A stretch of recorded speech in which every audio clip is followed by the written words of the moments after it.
वह तोड़ती पत्थर, वह तोड़ती पत्थर, देखा उसे मैंने इलाहाबाद के पथ पर। वह तोड़ती पत्थर, वह तोड़ती पत्थर, कोई न छायादार, कोई न छायादार पेड़, वह जिसके तले बैठे हुई स्वीकार। श्याम तन भर बधायो बन, नत नयन प्रिय कर्म रत मन। श्याम तन गुरु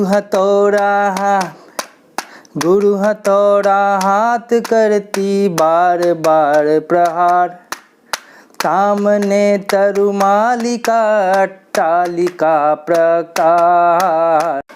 चढ़ रही थी धूप, चढ़ रही थी धूप, गर्मियों के दिन, दिवा का तमतमाता रूप, दिवा का तमतमाता रूप, उठी झुलसाती हुई लू, रूई ज्यों जलती हुई भू, रूई ज्यों जलती हुई भू। गर्द चिंगारी छा गई, गर्द चिंगारी छा गई, प्राय हुई दोपहर, प्राय हुई दोपहर। वह तोड़ती पत्थर, वह तोड़ती पत्थर, वह तोड़ती पत्थर, देखते देखा मुझे तो, देखते देखा मुझे तो, एक बार उस भवन की ओर देखा, छिन तार, छिन तार, देख कर कोई नहीं, देख कर कोई नहीं, देखा मुझे उस दृष्टि से, जो मारे खारोई नहीं, सजा सहज सितार। सुनी मैंने वो नहीं जो थी, सुनी झनकार, सुनी झनकार। एक क्षण के बाद वो काफी सुघर, ढुलक माथे से गिरे सीकर। इन होते कर्म में फिर ज्यों कहा, मैं तोड़ती पत्थर, मैं तोड़ती पत्थर, मैं तोड़ती पत्थर, मैं तोड़ती पत्थर।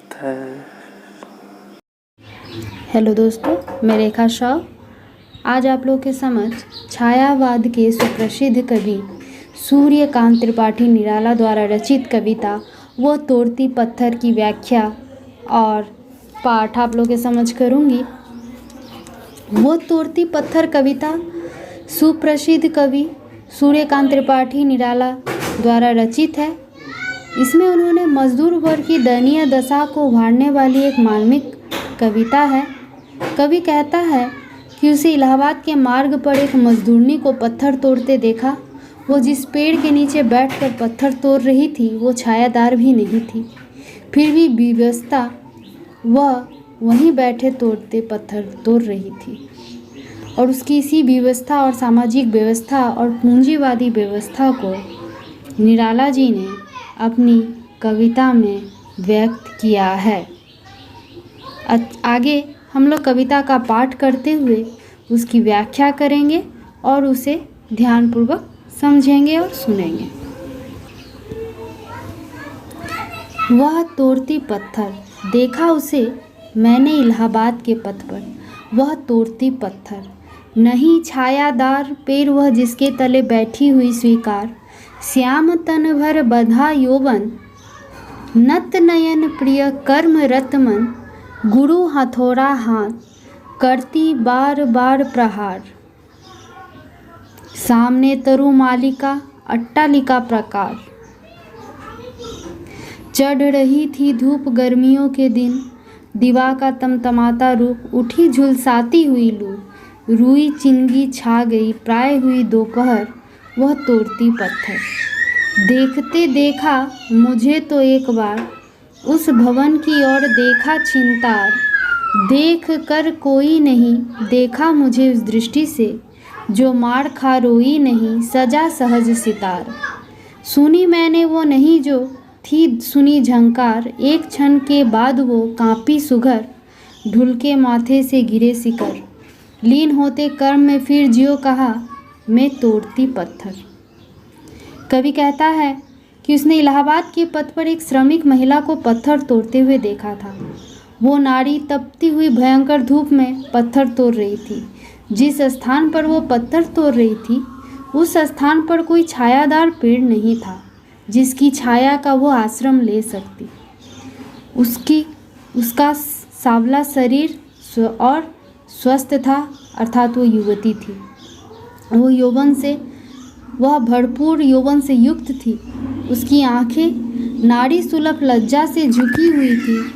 वह पूर्ण निष्ठा से अपने प्रिय कार्य अर्थात पत्थर तोड़ने में निमग्न थी। उसके हाथ में एक भारी हथौड़ा था जिसे वो पत्थरों पर बार बार चोट कर रही थी। जहाँ वो कार्य कर रही थी उसके सामने पेड़ों की पंक्ति विशाल भवन एवं उनकी चार दीवारी थी। ग्रीष्म ऋतु का समय था। दिन चढ़ने के साथ धूप भी तेज होती जा रही थी। दिन अधिक गर्मी के कारण तमतमा रहा था। शरीर को झुलसा देने वाले गर्म हवाएं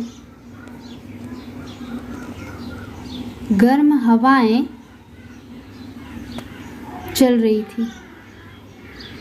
पृथ्वी गर्मी के कारण ऐसे जल रही थी मानो रुई जल रही हो। लगभग दोपहर का समय हो गया था। भयंकर गर्मी पड़ रही थी। ऐसे में वो श्रमिक महिला पत्थर तोड़ने का कार्य कर रही थी। मैंने कविता की प्रथम दो काव्य पदों का पाठ की।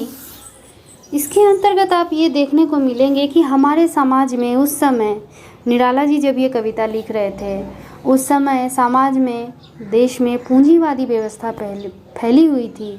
उस समय समाज में दो वर्ग के लोग विभाजित थे, एक शोषक और दूसरा शोषित। जो शोषक वर्ग के लोग होते थे, श्रमिक, मजदूर, साधारण मध्यवर्गीय या उससे नीचे पर लोग होते थे, जिन्हें अपने से ऊंचे वर्ग के लोगों का शोषण सहना पड़ता था। अर्थात वो इसे अपना भाग्य मानते हुए अपने कर्म में कर्मरत रहते थे, फिर भी वे निरंतर अपने स्वाभिमान को जागरूक रखते हुए अपने कर्म के प्रति कर्मठ रहते थे। हाँ, तो इसी को यहाँ निराला जी ने बड़े ही सुंदर ढंग से परिभाषित किया है। देखिए अगली पंक्ति सुने। देखते देखा मुझे तो एक बार उस भवन की ओर देखा छिनतार, देख कर कोई नहीं देखा मुझे उस दृष्टि से जो मार खा रोई नहीं, सजा सहज सितार। सुनी मैंने वह नहीं जो थी सुनी झंकार, एक क्षण के बाद वह कांपी सुघर, ढुलके माथे से गिरे शिकर। लीन होते कर्म में फिर जियो कहा, मैं तोड़ती पत्थर। कवि कहता है कि इलाहाबाद के पथ पर पत्थर तोड़ने का कार्य कर रही उस युवती ने जब मुझे अपनी ओर ताकते हुए देखा तो उसे बड़े दुख और हताशा के साथ एक बार सामने खड़े भवन की ओर देखा। उसने उस भवन को ऐसे देखा जैसे कुछ न देख रही हो। उसने मुझे देखा तो मुझे उसकी दृष्टि में वो भाव नजर आया जैसे एक भयग्रस्त बच्चा मार खाने पर भी भय से रोता नहीं है।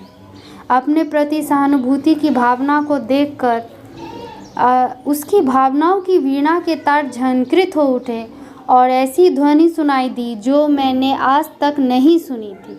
कहने का भाव यह है कि कवि ने पीड़ा का ऐसा स्वर कभी नहीं सुना था। तभी वो युवती कांप उठी और उसके माथे से पसीने की बूंदें ढुलक कर नीचे गिर गईं। तत्पश्चात वो युवती फिर से अपने कार्य में तल्लीन हो गई।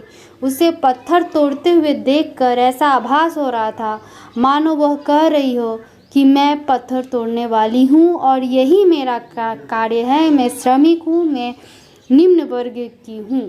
कहने का अभिप्राय है कि वो पत्थर तोड़ने वाली स्त्री पत्थर तोड़ना ही अपनी नियति मान चुकी है। धन्यवाद।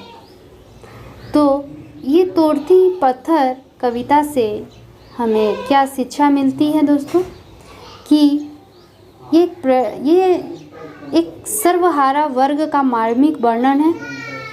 इसमें नारी का वर्णन एक सौंदर्य उपकरण या परंपरागत नारी जो सुलभ गुणों की महिमा के रूप में ना करके एक पीड़ित शोषित वर्ग के प्रतिनिधि के रूप में कवि ने यहाँ प्रस्तुत किया है। और यह संभवतः इस प्रकार की ही कविताओं की रचना के माध्यम से सड़कों और खेतों में काम कर रही नारी के दुखों को अपने साहित्य में स्थान देकर लोगों के मन में निराला जी ने अपने प्रति एक सहानुभूति या माफ़ कीजिएगा, अपने साहित्य के उनके जो भी पात्र हैं निम्न वर्गीय, उनके प्रति सहानुभूति जगाना चाहा है। और अपना इनका जो भी पाठ्यक्रम है, जो भी रचनाएं हैं, उनके माध्यम से हमें ये संदेश भी पहुंचाया है। धन्यवाद।